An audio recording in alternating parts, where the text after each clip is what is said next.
Namaste again. Namaste, dear. Can't seem to get the gallery view to go.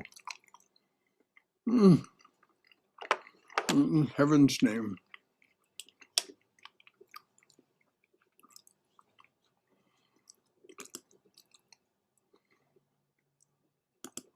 There we go. Have to hit it dead on.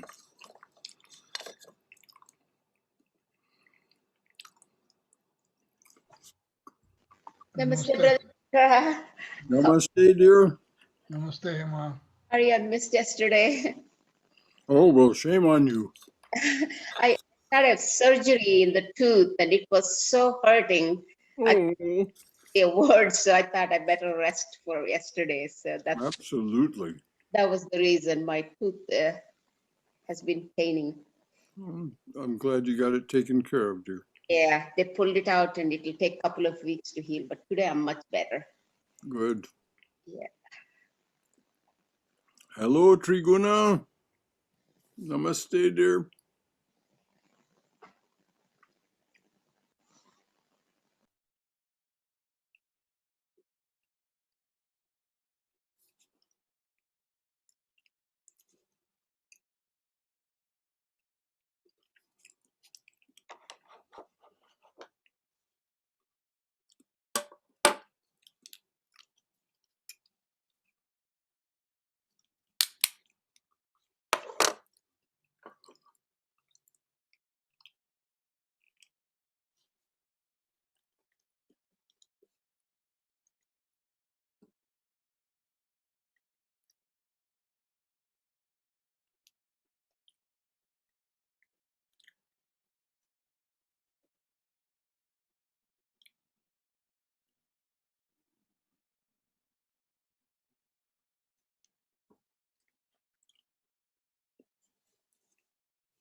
The military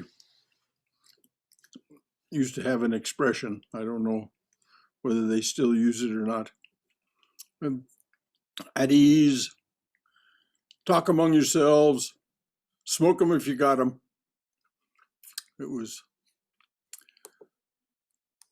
I grew up as an army brat, so I learned all these things. At ease, talk among yourselves, smoke them if you got them.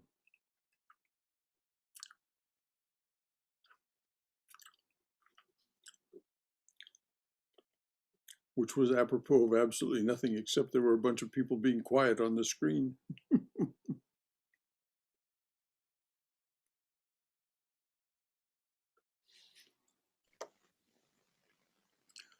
Did you retire from military, Brother Shankara? Oh, no, I was an army brat. Grew up in an army family. Okay.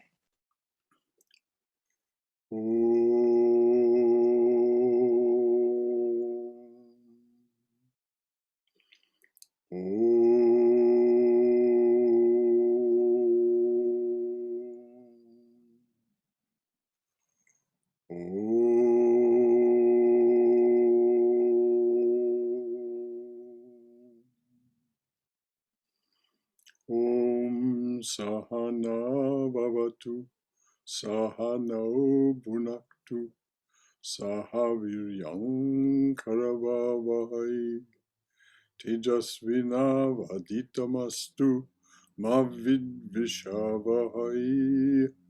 Om Shanti Shanti Shanti. May the Divine Being look over us lovingly as a mother and father. May the Divine Being support and nourish us as a mother and father. May we have the strength and skill to study together the art of spirituality. May no misunderstandings arise amongst us. Om, peace, peace, peace peace. Om, peace, peace, peace be unto us and to all beloved beings everywhere. So, good evening, faithful ones. As you know, we're studying the life of Holy Mother, Swami Chetanananda's book about what he refers to as her divine play. And certainly some of it was play, some of it was not, as we well know. Some of it was difficult. We'll start here. When Holy Mother was in Jairambati in January 1920, she was not well. Nonetheless, she still got up at 3 o'clock in the morning to sit on her bed for meditation.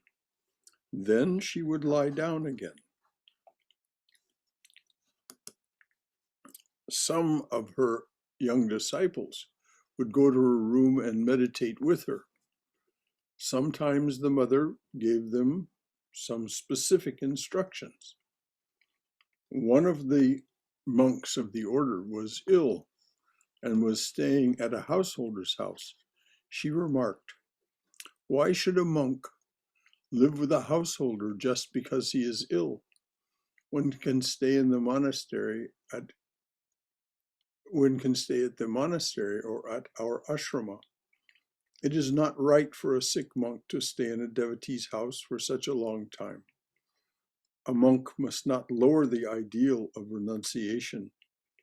If a wooden image of a woman lies upside down on the road, a monk must not turn it over, even with his foot, to look at its face. It is extremely bad for a monk to possess money. There's nothing the round pieces, silver rupees, there is nothing the round pieces cannot do, even to the extent of endangering one's life." After saying this, the mother told a story. A monk used to live on the seashore at Puri.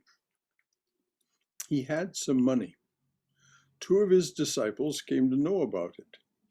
They could not resist the temptation. They stole the money and killed the monk.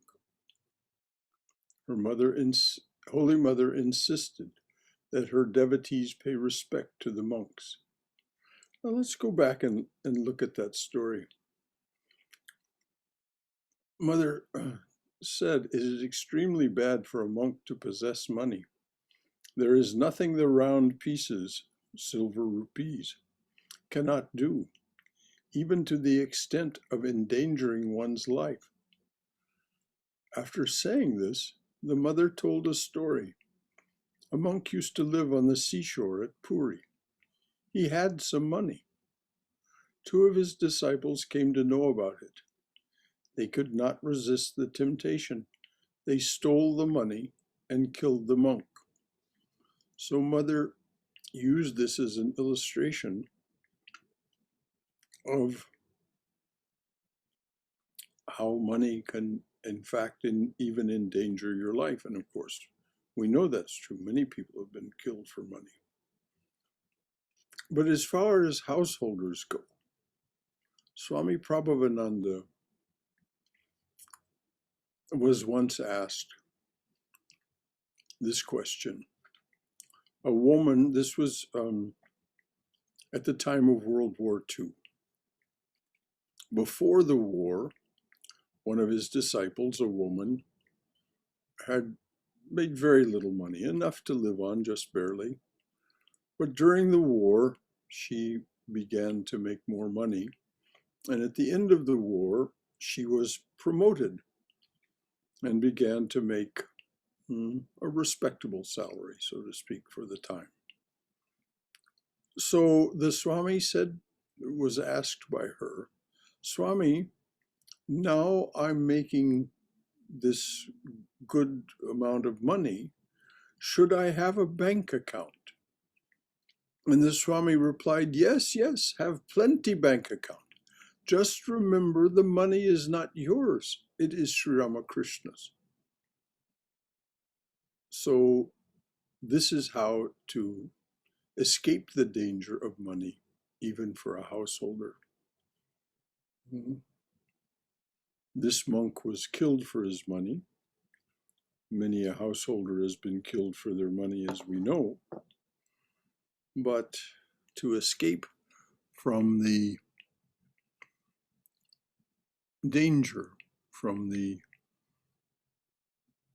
karma of having money, yes, yes, have plenty bank account. Just remember the money is not yours, it is Sri Ramakrishna's.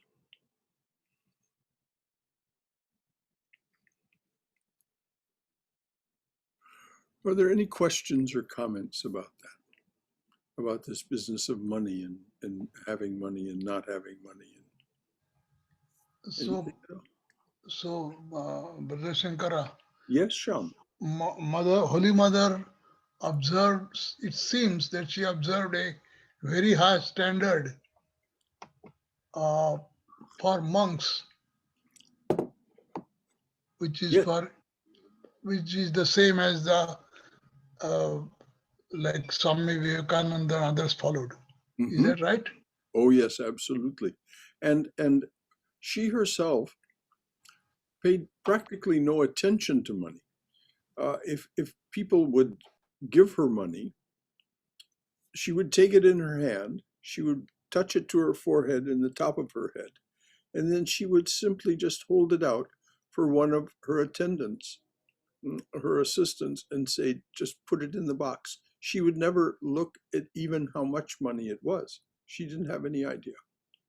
It could have been 1,000 rupees. It could have been, a very small amount of money. If it had been in notes or whatever. So she herself took no note of it.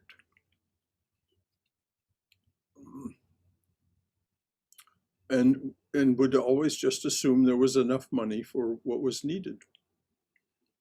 And it seems that for most of her life, after the devotees began to take care of her, that was the case, apparently.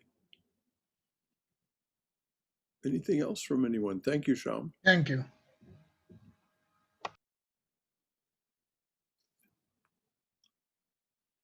Okay. Holy Mother insisted that her devotees pay respect to the monks. In 1919, when she was staying with Radhu at Koalpura Ashrama, Brahmachari Bharata was preparing the shopping list according to Holy Mother's instructions. At that time, a woman devotee happened to pass that way, and her cloth inadvertently touched Bharata's back. Although he did not notice it, the mother did. Irritated, she said to the woman devotee, "Hello, don't you see this young boy is sitting in front of me and writing? Are you not aware that your cloth has brushed over his back? He is a brahmachari and you are a woman. You should pay respect to the monks. Touch the upper corner of your cloth on the ground and bow down to him." In other words, the holiness that the cloth picked up by brushing across the brahmachari's back should be offered by touching the cloth to the ground, so that it wouldn't be something of the belonging to the woman, and bow down to him, show him respect. The mother spoke in such a serious tone that it became a lesson for the other women.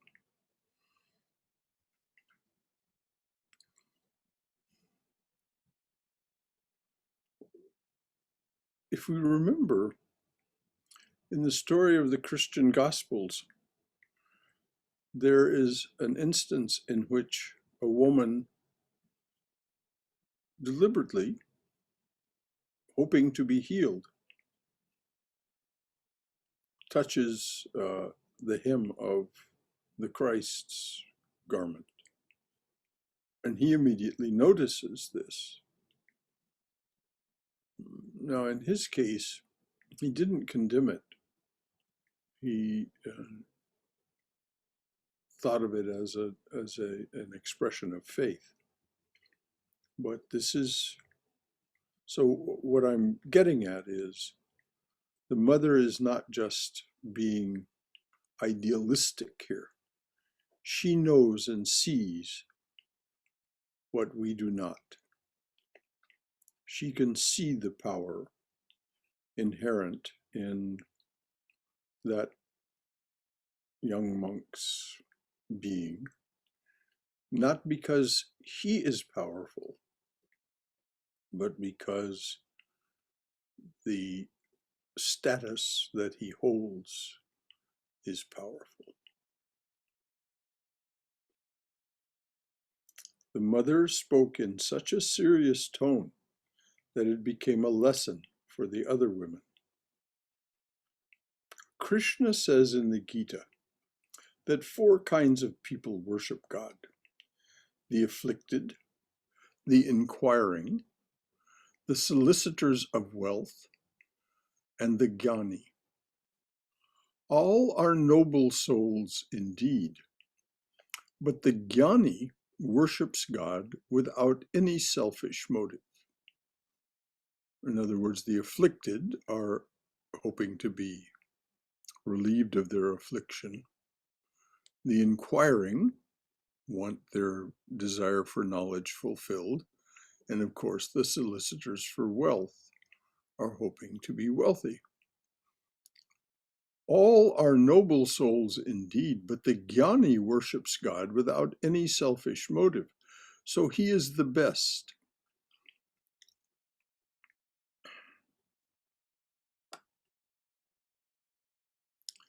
One day, Swami Kaivalyananda asked the Holy Mother, "Mother, those who have taken refuge in the Master are equal, whether they are monks or householders, and will be free in the end."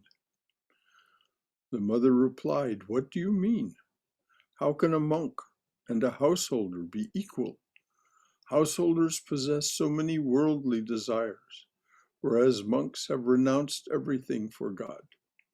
Who else belongs to them other than God? Who else belongs to them other than God? Can householders be compared with monks?"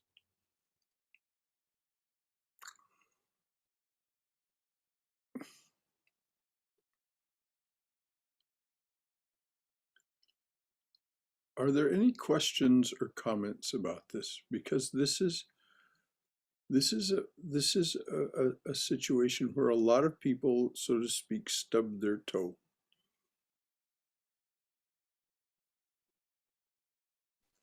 Brother Shankara, Yes, dear. even though householders have worldly desires, but they can still be dedicated to God, right? They can still be devoted. They can still be doing the meditation. They're taking care of things. Not my. I don't mean greediness. They can be a jnani. Jnani, right? That's They can worship God Mhm. and be with God Exactly. without motive. That, Now, Krishna says, Mhm. and the Swami Chetanananda affirms, that all 4 seekers after God are noble souls. So there's no difficulty there. Okay. This one. But the householder, to be purified, mentally renounces worldliness. They live in the world. And so Krishna says in the Gita, all those who do this are sannyasins, regardless of whether they live as householders or monks. And Sri Ramakrishna also says that the householder who sincerely pursues a spiritual life, particularly in this fashion of mental renunciation, is the true hero. The true hero. Because the monastic has their vows as a shield. They only have to fight the battle of spirituality. But the householder has no shield. They're open to whatever comes. And so they have to fight the battle of the world with their left hand and the battle of the spiritual struggle with their right hand. And so Sri Ramakrishna says they're the true heroes. Thank you, Brother. Now, the mother is comparing a householder with worldly desires to a monk, not to a householder that has renounced those worldly desires mentally, even though they continue to live in the world. Thank you, Brother Shankara. That makes Thank sense. you, Haima, and thank you for bringing that up. Thank you. Yes, that's exactly the point, that a householder can be very pure indeed. Some of the great, all of the rishis were householders after all. It was a different time, different culture, different place.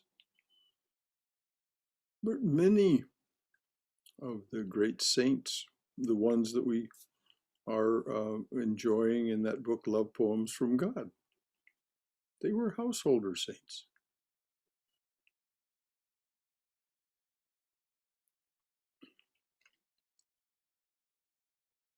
Anything else? I just didn't want this to go by and let there be some thing in your mind that, oh, householders are somehow worse or less than monks. No, as Krishna says, all can be sannyasins if you have the attitude of renunciation of worldliness. Namaste, Brother Shankara. Namaste, your sweet self. I have a question. What is renouncing mentally? You renounce, let's say talk about money. I know I need X amount of money to maintain my family. And if I add more money to it, there is greed. So I do not go and make more money. I'm just giving an example. And I stay satisfied. Now, how do I mentally renounce it? I have never understood it. What I would say is gradually. This is exactly why I brought up the example of the woman after World War II and Swami Prabhavananda. He was asking her to renounce the money mentally. Have plenty bank account. Just remember, the money is not yours. It is Sri Ramakrishna's. So if you take that attitude toward the money that you make, you can make as much money as the world wants to offer you for your skills and your abilities and your work. Some of Swami Prabhavananda's disciples were very wealthy. One of them, an executive for Disney, when he died, gave millions. Another man who owned a major printing company, when he died, he left millions to the Vedanta Society of Southern California. And they had been faithful disciples. And I assume that the Swami had given them this same message. Sri Krishna explains it so well in chapter 4. He says, everything is mine. Offer it to me. I am the author of everything. So offer it to me. Go ahead and enjoy it. But first offer it to me, and then take it as my gift.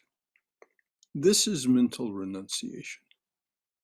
But it's so well objectified in that story about Swami Prabhavananda and the woman who began to make a respectable amount of money because of her skills and talents that she had been able to show during the war. Before the war, men only did all those kinds of jobs.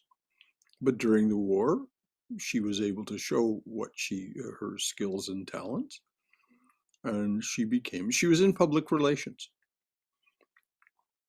And so she began to make quite good money.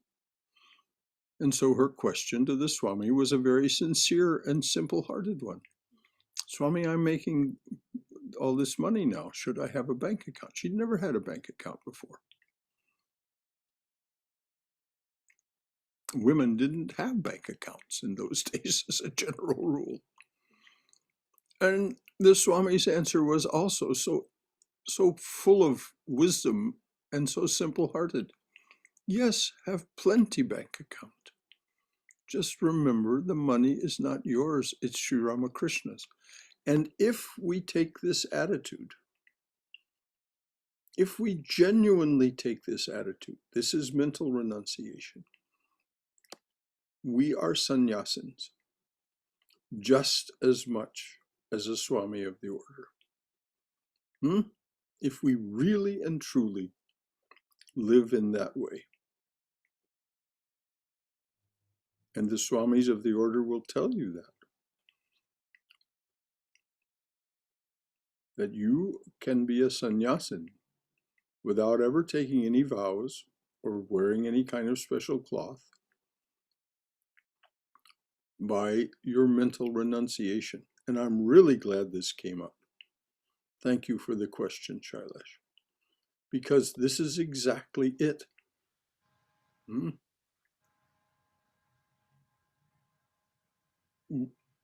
We free ourselves from all entanglement when we offer everything to the divine presence. We get up in the morning, we say, whatever aspect of the Lord we address, dearly beloved, this day is thine. All it contains is offered to thee.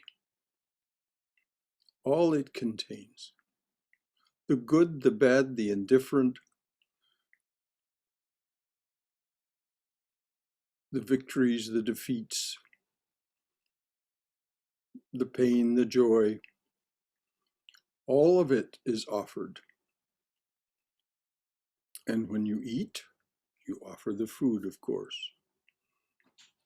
When you prepare food, you think of yourself as preparing food for the Lord or for the goddess. When you serve the food to the others, you serve them in the spirit that they are the divine. And then when you go to bed at night, you say, beloved, this night and all it contains is thine. Your servant asks only for a sweet, restorative, and restful sleep. And doing that on a regular basis and making it a habit of mind is mental renunciation, and it is transformative. Any other questions or comments? Brother Shankara? Thank Yes, you. I am.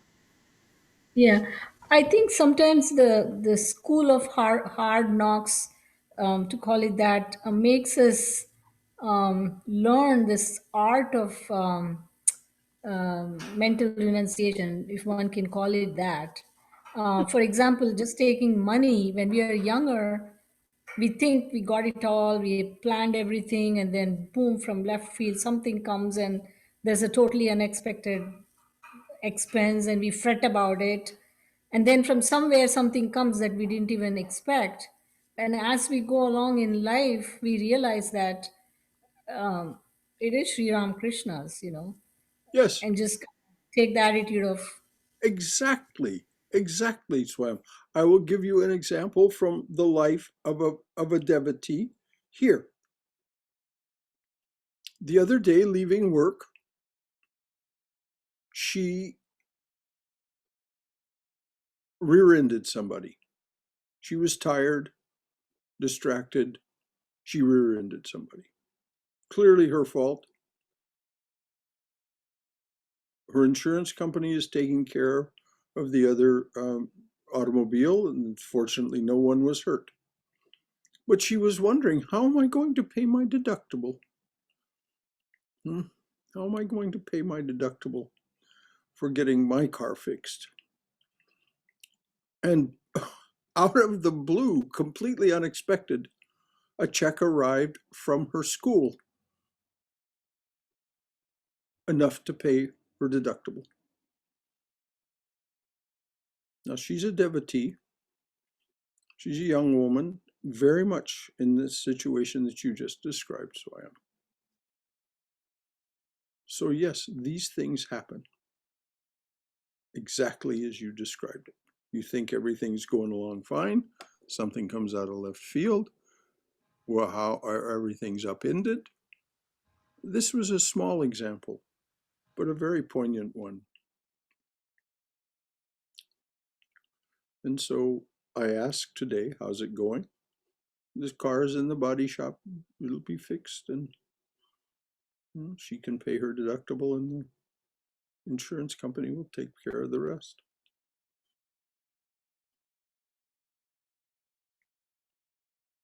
So these things do happen.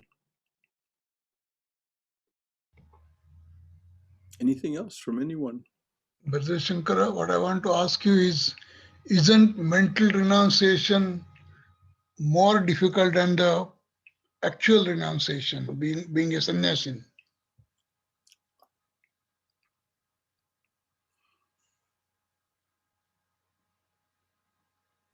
That's why Sri Ramakrishna said that the householder is the real hero, the true hero, because they don't have anything to which they belong that helps shield them. They don't have their vows as a shield. That's what the vows are. They are a refuge. People misunderstand monastic vows. They think they're an austerity. No, no. They're a refuge from the world.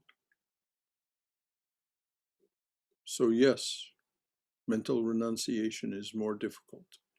If you really have the calling for monasticism, then you take your vows and you begin to live that life. And after a time, then it becomes easier because you're not constantly subjected to the temptations of the world. That's been set aside by your vows. Very, very well observed, Sham. Very well Thank you. observed. And that's why Sri Ramakrishna said what he said, that the householder, the true spiritual devotee householder is the real hero, is the true hero. They fight this fight with both hands and they have no shield.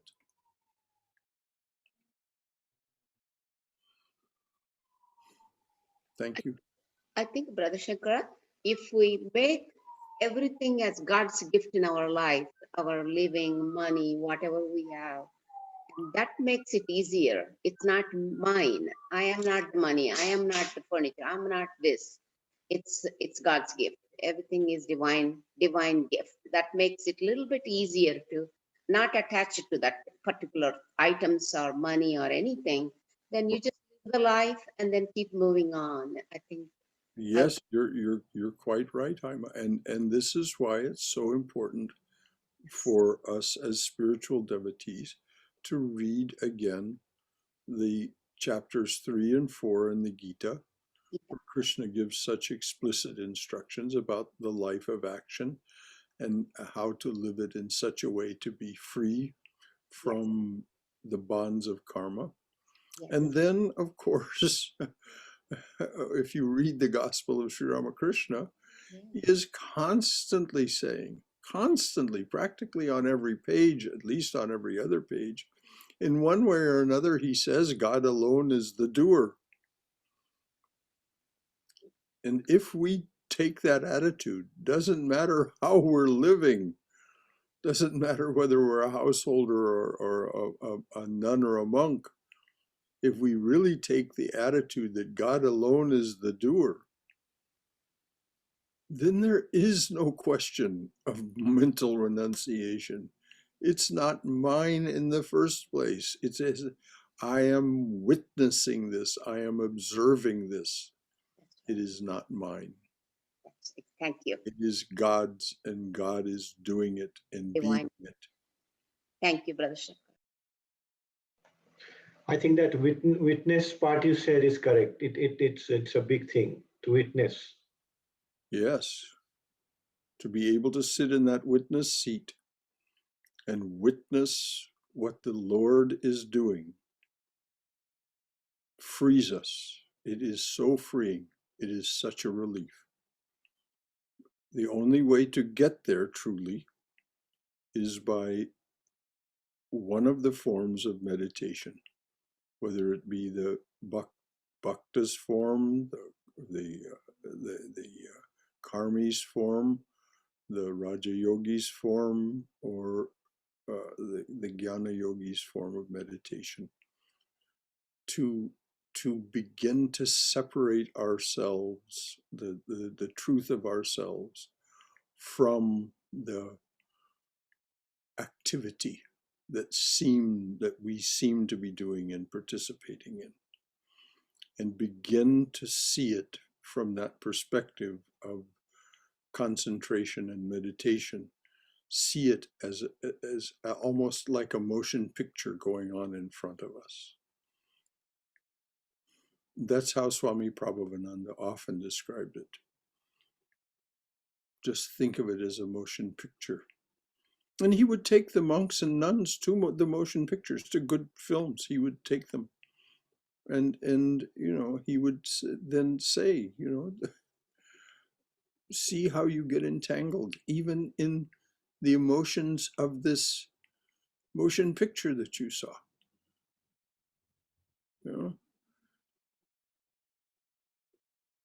So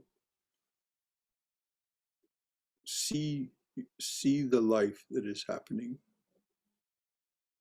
as a motion picture also, and see your involvements and your emotional responses and your thoughts and your this and that as nothing more than the same kind of thing you saw at the motion pictures.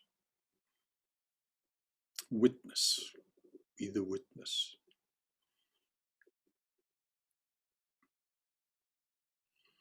Anything else? This is exactly what we should be doing in a class. Thank you, thank you, thank you for your participation.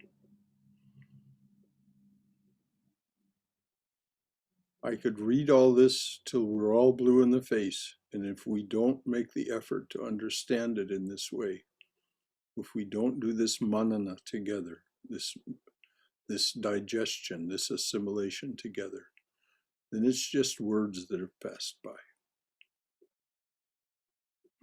As Swami Chetanananda is fond of saying about such things, hopeless condition, hopeless condition. So we're avoiding the hopeless condition by participating this way. Thank you.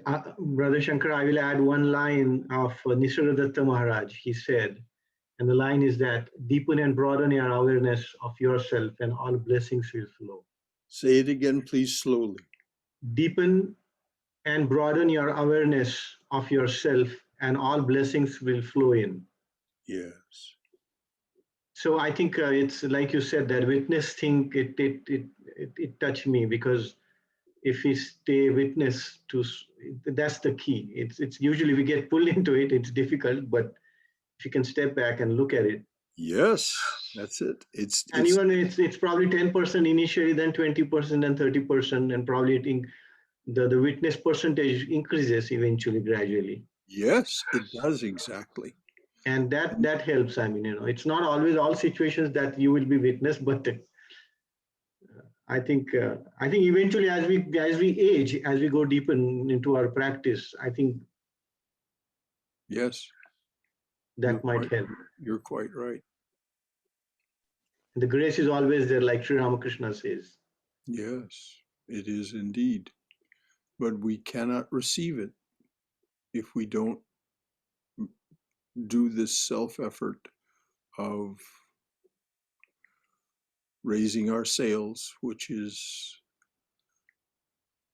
the effort to do prayer, contemplation, concentration, and meditation.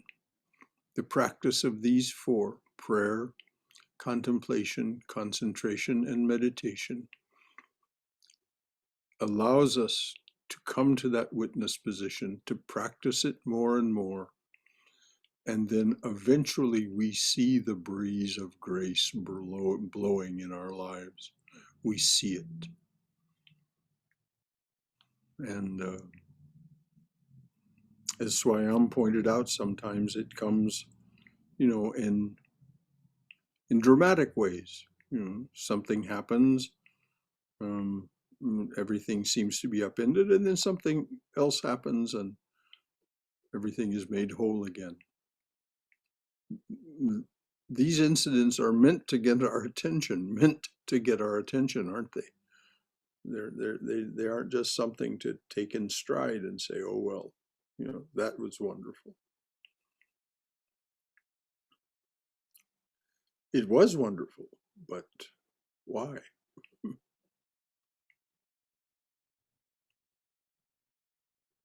All right.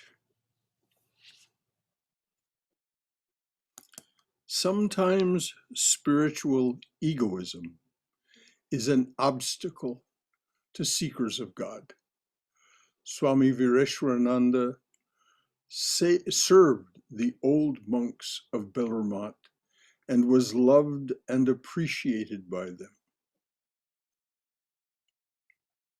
Did I say that name right? I don't think I did. Virajeswarananda? Somebody say that name. I want to say the right name. No, nobody has it? Okay. So that Swami served the old monks of Bellarmont and was loved and appreciated by them. But he thought, instead of gratifying my self-importance in this way, by gaining the affection of the old monks, I would do better to leave here and practice austerities.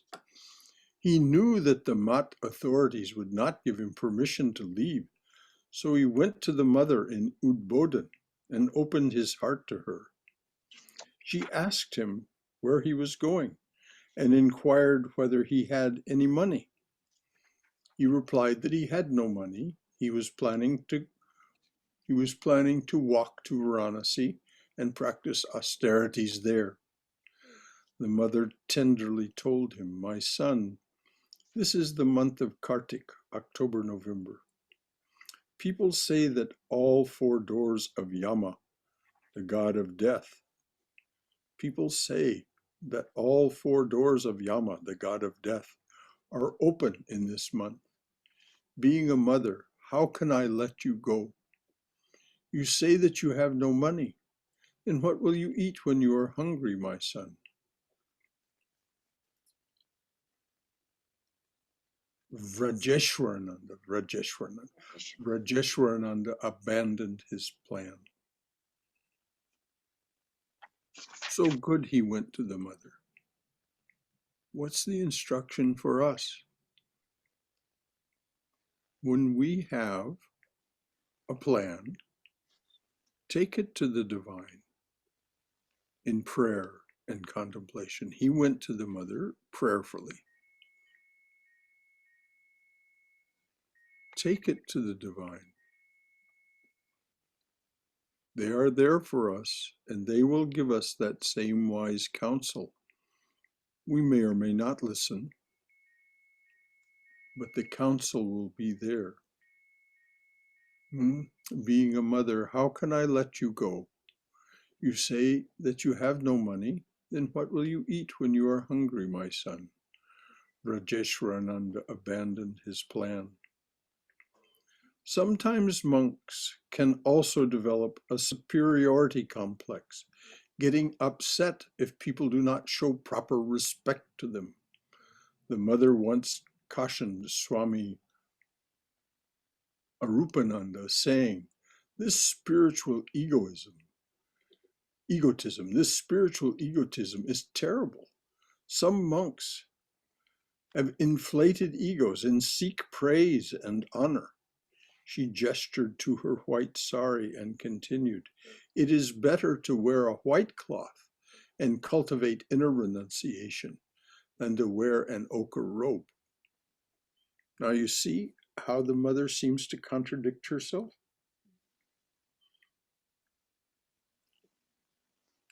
The great poet,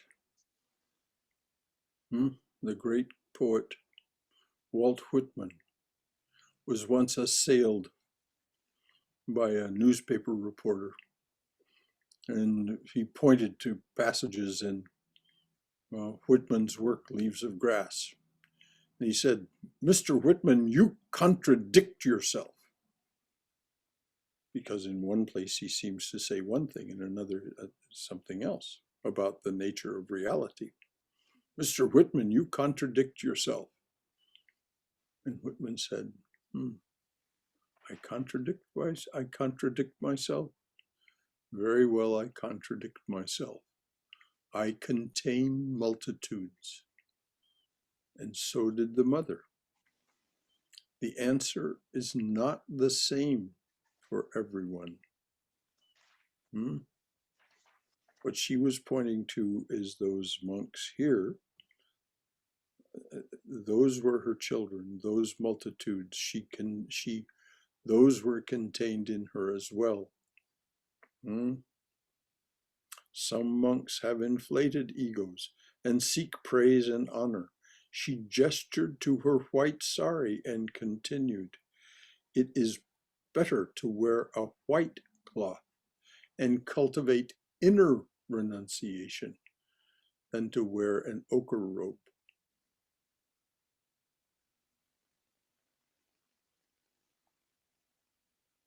So it seems to be a contradiction, but it's not. The circumstances are different. Any comments or questions about that?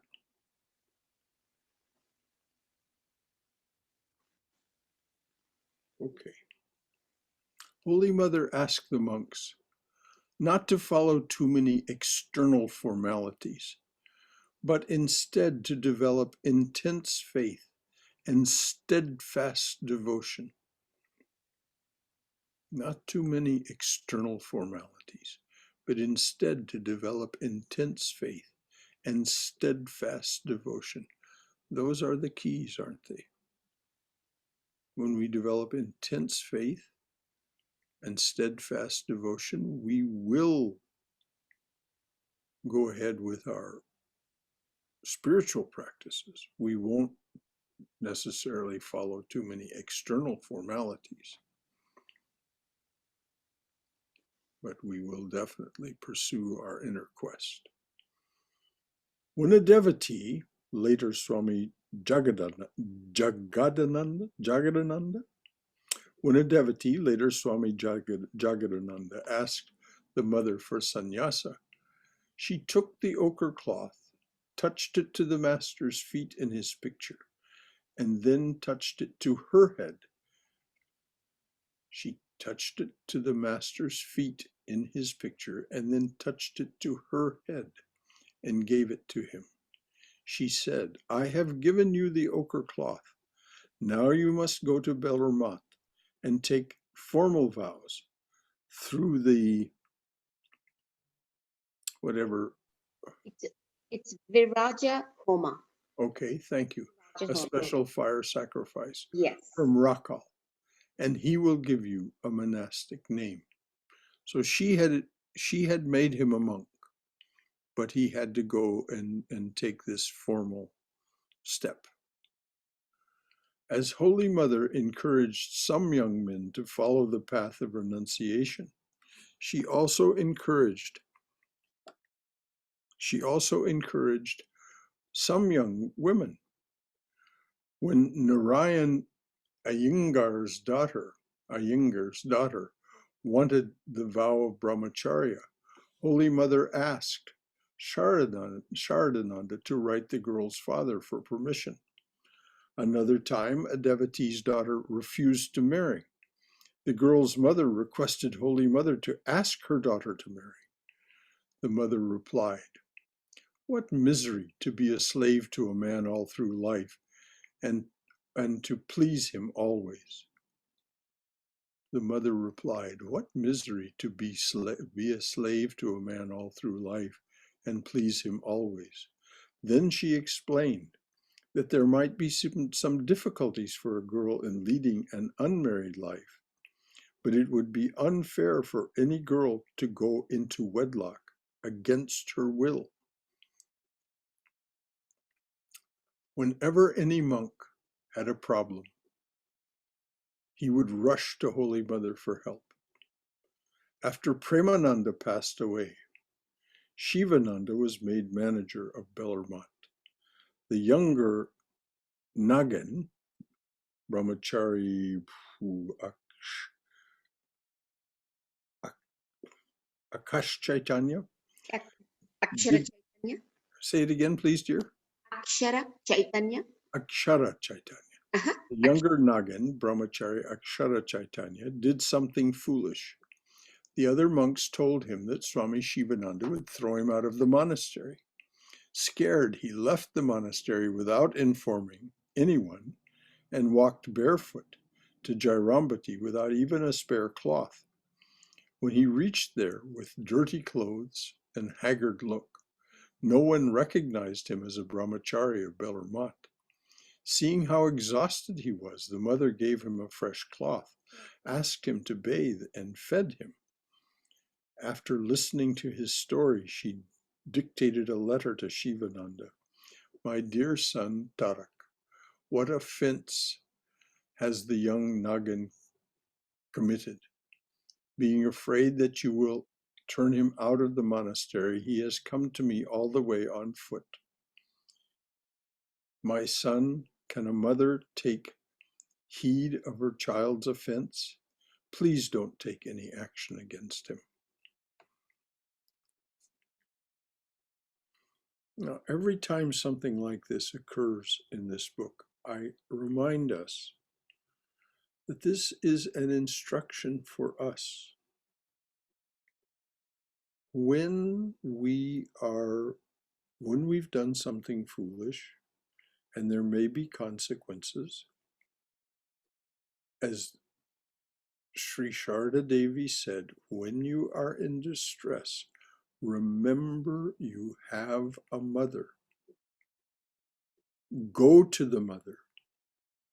The equivalent of walking on foot to Jairambati is to take a picture of the mother, and every morning, before you do anything else, after you've offered the day to the divine, before you do anything else, sit in front of that picture and pour out your heart to the mother and ask for her help. Don't try and tell her what to do, what you want to have happen. Just say, "This is what happened, Mother. Please help me."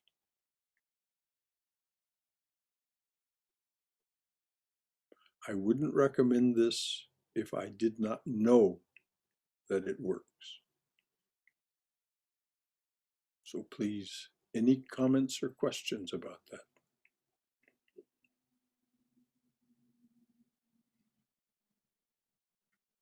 Being afraid that you will turn him out of the monastery, he has come to me all the way on foot. My son, speaking to Shivananda, My son, can a mother take heed of her child's offense? Please don't take any action against him. She kept Nagin with her until the reply came. Shivananda responded, Mother, we are relieved knowing that Nagin went to you. We have been searching for him. Kindly send him back here. There is a shortage of workers to perform the worship here. I will not take any action against him. After receiving the letter, the mother gave after receiving that letter, the mother gave the brahmachari permission to return.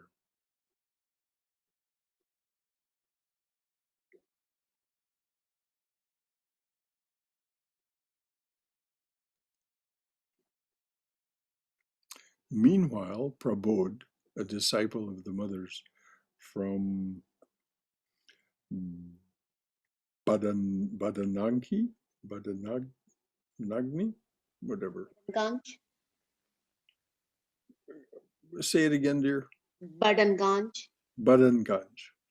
Meanwhile, Prabodh, a disciple of the mother from Badanganj, came to see her in Jairambati. According to his guru's instruction, Prabodh accompanied Nagin to his house in Badanganj, bought him a couple of shirts, and gave him train fare back to Belramat.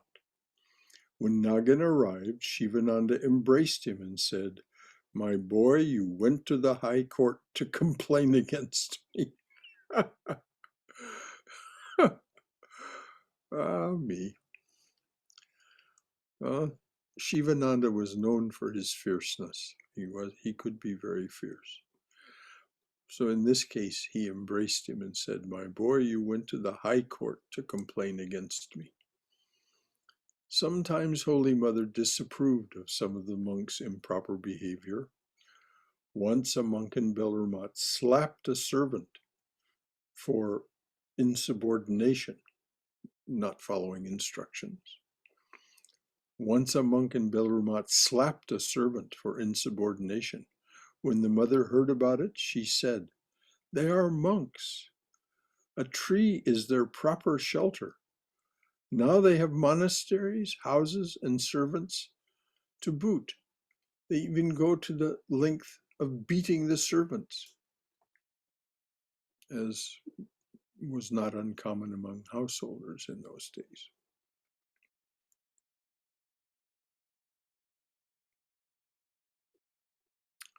When the mother heard about this, she said, They are monks. A tree is their proper shelter. Now they have monasteries, houses, and servants to boot.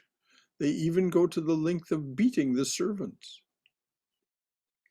The disciples believed that Ramakrishna believed in, the disciples believed that Ramakrishna dwells in his order. The disciples being the direct disciples of Sri Ramakrishna. The disciples believed that Ramakrishna dwells in his order. It was at the master's behest that Swamiji established the Ramakrishna order, where people could come to attain perfection. No one becomes a monk after having attained perfection. No one becomes a monk after having attained perfection.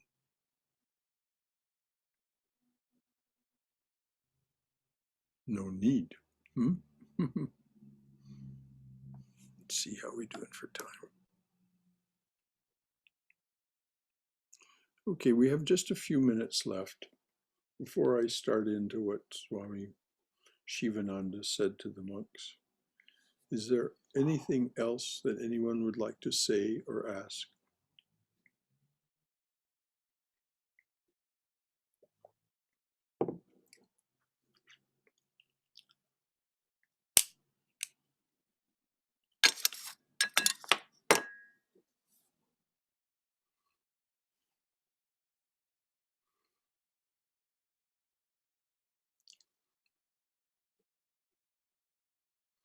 Then let me just say this. The more you practice mental renunciation, the more you offer everything to the divine presence in whatever aspect it is that appeals to you, the more you do that, something remarkable happens. A relationship begins to form. You begin to feel this relationship. You begin to feel a correspondence when you offer. You feel something coming back, even before having accepted the day's activities as the gifts of God. You begin to feel, as you do this over time, you begin to feel the relationship. There is a correspondence. And of course it's true. We are not separate from the divine. We think and act and so on as if that were true a lot of the time. But it's never true. It's never true. What we aren't aware of in our waking consciousness most of the time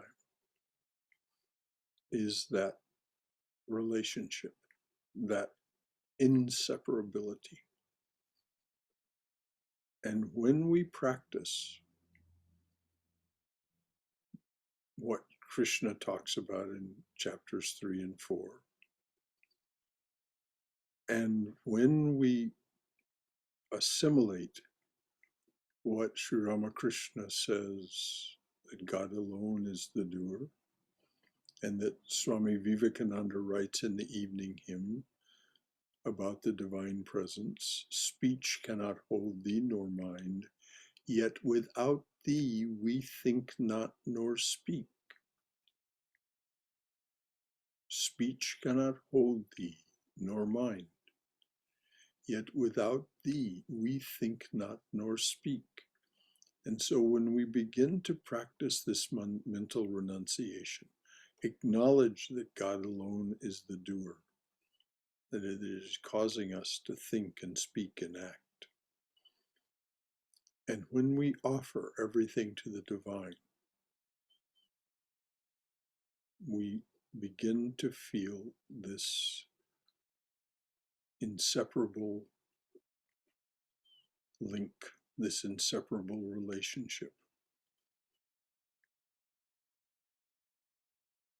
And over time, its sweetness becomes overwhelming.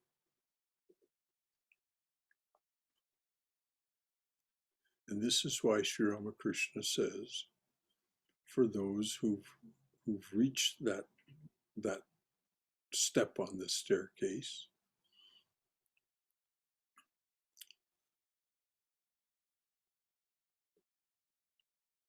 they become emotional about the divine.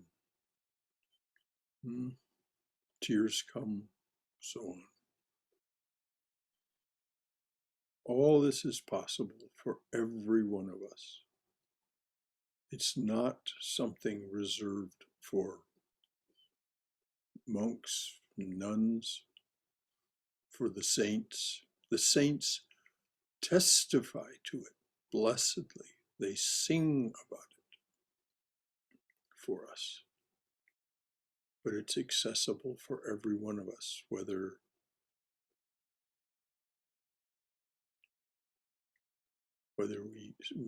we sing about it or not.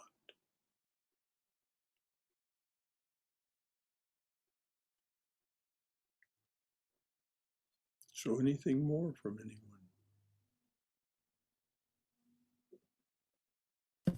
Brother Shankara, Yes, Swayam. I just wanted to read a couple of lines from a book that I've been reading. It kind of struck me. It says, it's one thing to tell God about your problems, but sometimes you need to tell your problems about God. In other words, Lovely. you, you need to talk to yourself and let your problems know that they are no match for the promises of God. Beautifully said. Beautifully said. Who wrote this book?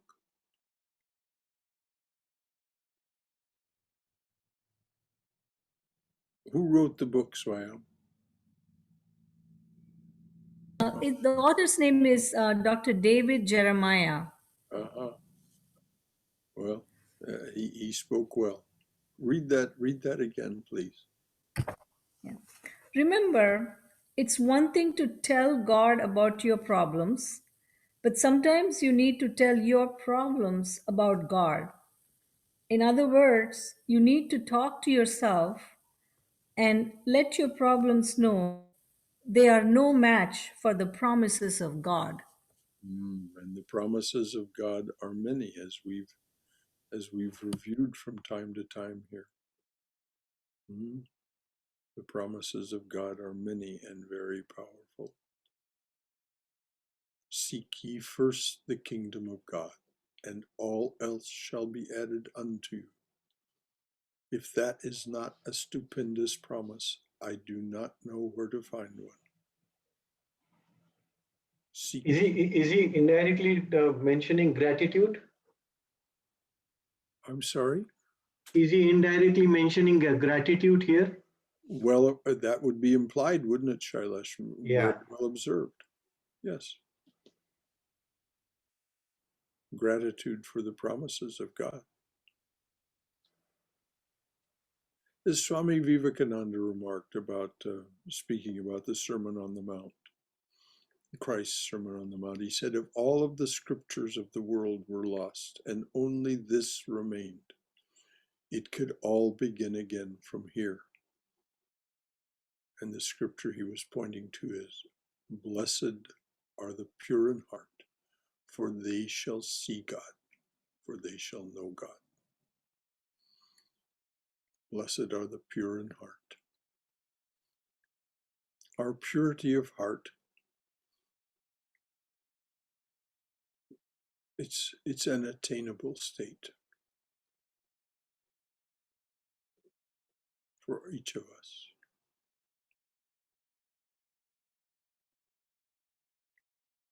Anyone else? Anything? All right. Om Hari Om.